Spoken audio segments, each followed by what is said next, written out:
Dari dalam negeri, Bank Indonesia mencatat aliran modal asing keluar dari pasar keuangan domestik 2,71 triliun rupiah di minggu keempat September 2025.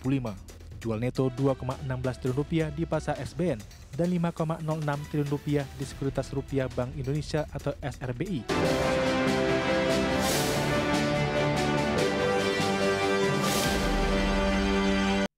Dan selanjutnya mari kita coba simak beberapa sentimen yang berkembang di sepanjang perdagangan hari ini yang berhasil dihimpun oleh tim redaksi kami dan diproyeksikan akan mempengaruhi pergerakan indeks harga saham gabungan, baik dari domestik maupun internasional. Dan informasinya apa saja, mari kita simak rangkumannya berikut ini.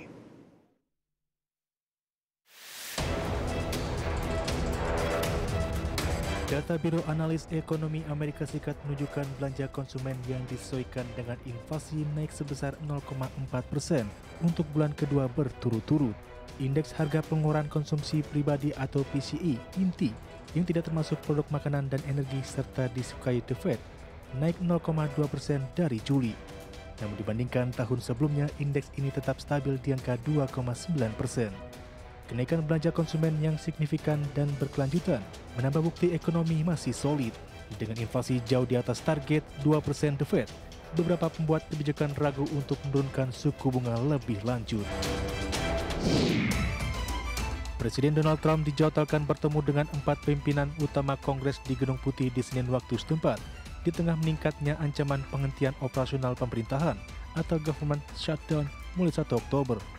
Laporan Bloomberg menyebutkan pertemuan akan menjadi yang pertama antara Trump dengan pimpinan Demokrat menjelang tenggat pendanaan pemerintah. Sebelumnya rencana pertemuan pekan lalu dengan pimpinan mayoritas Senat Demokrat dan Ketua Fraksi Demokrat DPR dibatalkan secara mendadak Gedung Putih. Dari Asia, dikutip dari Bloomberg, data Biro Statistik Nasional Cina menunjukkan laba industri Cina di Agustus naik 20,4% year on year. Ini menjadi kenaikan pertama dalam 4 bulan terakhir. Secara kumulatif, laba industri dalam 8 bulan pertama tahun ini tumbuh 0,9%, mengalahkan proyeksi Bloomberg Economics yang memperkirakan turun 1,6%. Tekanan deflasi di sektor manufaktur juga meredah untuk pertama kalinya dalam 6 bulan, seiring upaya pemerintah mengurangi kelebihan kapasitas di berbagai sektor ekonomi. Dari dalam negeri, Bank Indonesia mencatat aliran modal asing keluar dari pasar keuangan domestik 2,71 triliun rupiah di minggu keempat September 2025. Jual neto 2,16 triliun rupiah di pasar SBN dan 5,06 triliun rupiah di Sekuritas Rupiah Bank Indonesia atau SRBI, serta beli neto 4,51 triliun rupiah di pasar saham. Dikutip dari siaran pers, Direktur Eksekutif Departemen Komunikasi Bank Indonesia Ramdan Deni Prakoso mengatakan, sejak awal tahun modal asing keluar bersih dari pasar saham dan SRBI masing-masing 51,34 triliun rupiah dan 128,85 triliun rupiah. Sementara modal asing masuk bersih di pasar SBN di 36,25 triliun rupiah. Berbagai sumber untuk IT Action.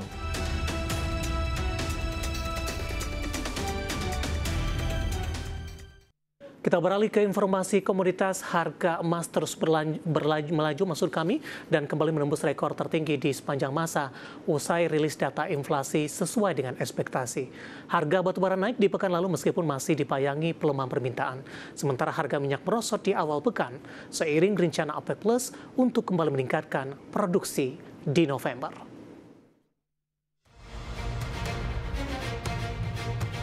Harga emas kembali menguat dan mencetak rekor baru di Senin, ditopang pelemahan dolar Amerika yang terkoreksi 0,2% terhadap mata uang utama lainnya.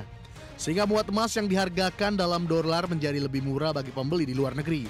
Di sisi lain, harga emas ditopang meningkatnya ekspektasi The Fed akan melanjutkan pemangkasan suku bunga. Melansir Reuters pada pukul 02.51 GMT, harga emas di pasar spot naik 0,8% di 3.789,39 dolar Amerika per troy ounce. Namun secara intraday, harga emas sempat menembus level tertinggi sepanjang masa di 3.798,32 dolar Amerika per troy ounce. Harga batubara naik di perdagangan akhir pekan lalu. Dikutip dari Bloomberg, di Jumat waktu setempat, harga batubara di pasar ICE Newcastle untuk kontrak pengiriman Oktober ditutup 106,4 dolar Amerika per ton, melesat 1,29% dan membukukan harga tertinggi sejak 5 September 2025. Sepanjang pekan lalu, harga batubara membukukan kenaikan 2,9%, namun year to date masih koreksi 15%. Koreksi dalam secara tahunan disebabkan kesadaran akan kelestarian lingkungan yang makin besar dengan energi fosil seperti batubara makin sulit mendapat tempat. Harga minyak turun di Senin pagi waktu Asia di tengah ekspektasi OPEC Plus akan kembali meningkatkan produksi di November yang diproyeksi sebesar 137.000 barel per hari dan dijadwalkan bulan depan. Kondisi ini memperburuk kekhawatiran akan kelebihan pasokan. Harga minyak Brent merosot di bawah $70 Amerika per barel setelah melonjak 5,2% pekan lalu. Sementara WTI Amerika Serikat diperdagangkan di kisaran $65 Amerika Serikat per barel. Meski demikian, harga minyak relatif stabil didukung oleh pembelian yang kuat dari China. Berbagai sumber IDX Channel.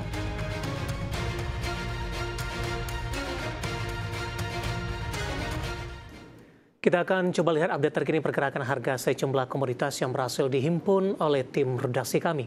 Dapat Anda saksikan grafis di layar televisi Anda pemirsa, di mana minyak WTI melemah di 0,81% di $65,19 Amerika per barrel. Nikel menguat di 0,46% di $15.216 Amerika per metric ton. Emas menguat di 0,94% di level $3.845 Amerika per troy ounce. Sementara CPO menguat di 0,25% di Rp4.400 Malaysia per tonnya.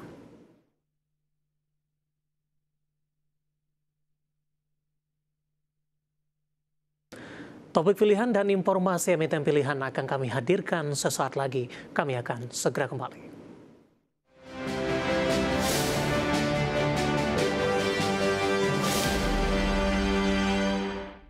Dan mengawali perjumpaan, saya akan coba sampaikan update penutupan perdagangan di sesi kedua hari ini pemirsa, di mana indeks harga saham gabungan menguat terbatas di 0,30% di level 8.123.245. Secara intraday indeks harga saham gabungan di sepanjang perdagangan hari ini dominan bergerak di zona hijau.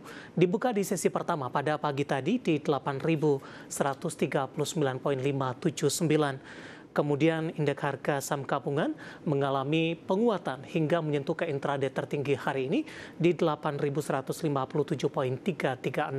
Kemudian di posisi penutupan penguatan lebih ke arah terbatas hingga intraday terendah hari ini di 8.100.017 dan masih bertahan di zona hijau pemirsa. Saham-saham yang hari ini menjadi penopang indeks harga saham gabungan datang dari saham-saham barang baku. Ada MBMA menguat atau melesat di 12% di 655, BRMS naik signifikan di 18% di 850. Kemudian juga ada emas hari ini menguat di 8,33% di 3640 dan Antam juga menguat di 2,80% di Rp3.300 per saham. Penguatan saham-saham ini seiring penguatan harga komoditas.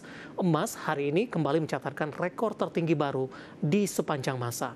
Penguatan juga ditopang oleh beberapa saham dari grup Prayogo Pangestu pemirsa. Ada Brent menguat di 7,20% di 9.675. BRPT hari ini juga menguat hingga ke 3980 dan tampaknya BRPT hari ini kembali menembus ke level intraday tertingginya di sepanjang sejarah. Kemudian saham-saham yang menjadi pemberat datang dari perbankan big cap. Ada BBRI melemah di 1,49% di Rp3.980 per sahamnya. Kemudian ada Telkom melemah di 0,96% di Rp3.080. HMSP hari ini turun di 4,00%. Sementara BBCA hari ini satu-satunya yang mengalami penguatan signifikan dari perbankan big cap, menguat di 1,97% di Rp7.775 per sahamnya. DSSA hari ini menjadi pemberat, mengalami koreksi cukup dalam di 6%, kapitalisasinya di Rp798,68 triliun. Dari teknologi ada DCEI hari ini juga menjadi pemberat, indeks harga saham gabungan koreksi dalam di 5% di Rp274.400 per saham. Updatean pergerakan indeks harga saham gabungan di penutupan perdagangan di sesi kedua hari ini dan semoga bisa menjadi salah satu referensi untuk Anda.